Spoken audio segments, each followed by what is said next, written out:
Hey guys, welcome back to my channel. Thank you so much for tuning in.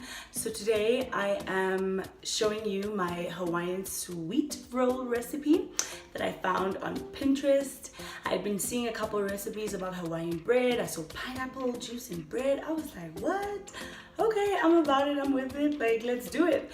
So I attempted to make them and they came out tasting really good, but I ended up making a very silly mistake by warming up the pineapple juice to whatever temperature it needed to be at, then putting it aside, and then putting all the other ingredients together, and then pouring the pineapple juice. So what had happened is that it cooled down, and like when this bread was supposed to be rising, I was like, why is this thing not looking bigger or double in size? So I had to keep it rising for longer.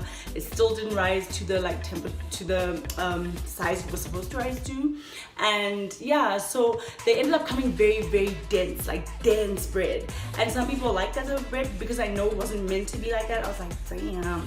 But I will attempt to try it again, probably sometime soon.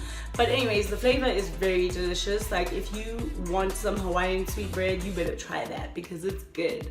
So yeah, please enjoy the video guys. Let me know what you think. If you try the recipe out, let me know, and I'll catch you in my next video.